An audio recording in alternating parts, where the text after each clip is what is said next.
Sir voltage के बदल जाने पर धारा क्यों बदल जा रही है उल्टी दिशा में? अच्छा, वोल्टेज के बदलने धारा कैसे बदल जा रही है? जैसे मान लो एक ठो हम यहाँ पे बना दे रहे हैं, ठीक है 0 है, ये I है और ये -I है, इधर मान लो ये -I है, ठीक।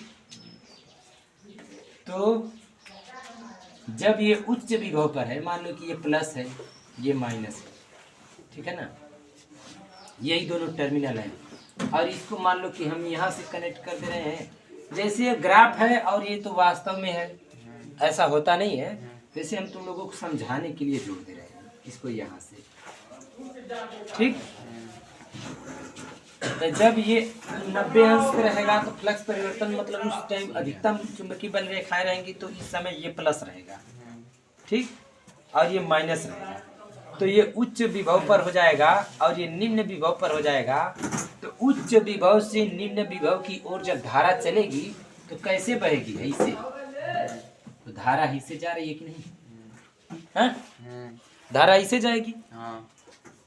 और जब धारा इसमें ऐसे प्रवाहित हो रही है, ठीक,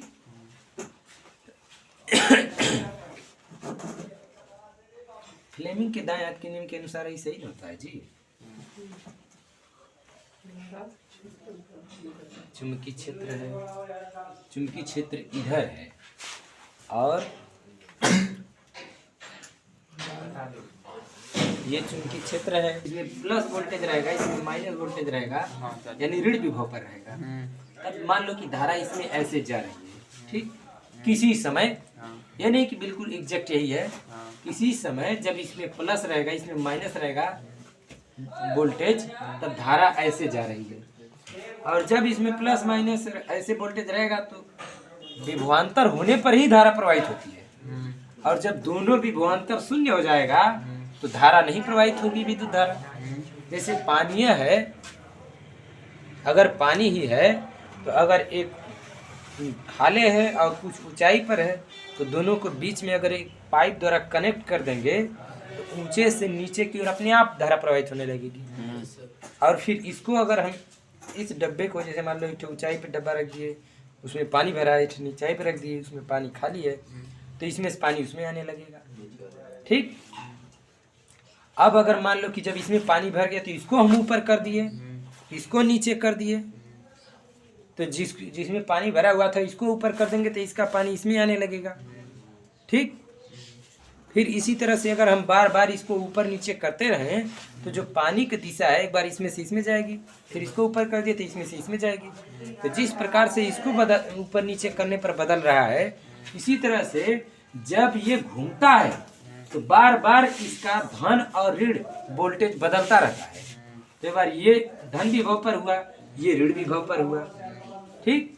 तो इसमें धारा ऐसे प्रवाहित हो गई और जब ये घूम रहा है तो आधे चक्कर के बाद इसका स्थान बदल जा रहा है।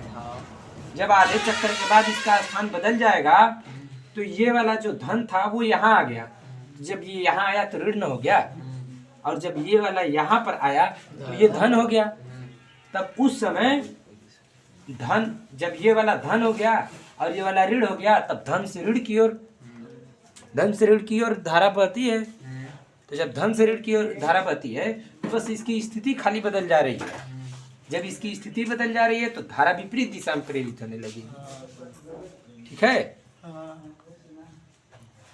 अब जैसे मान लो कि जब ये प्लस में है तो धारा इसमें प्लस में प्रवाहित हो रही है, यानी धारा इधर से इधर जा रही है। मान लो कि ये भी ए बी तार है,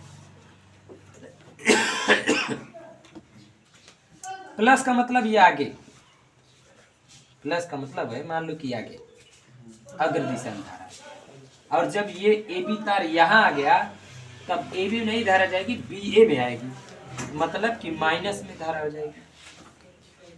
पहले धारा अधिकतम होगी, फिर घटेगी, घटेगी तो शून्य होगी, फिर शून्य के बाद फिर दूसरे चक्कर में जब जाएगी तो दूसरी दिशा में अधिकतम होगी, अधिकतम होने के बाद फिर दूसरे से फिर आएगी, इस तरह से समांतर जाएगी तो फिर शून्य हो जाएगी।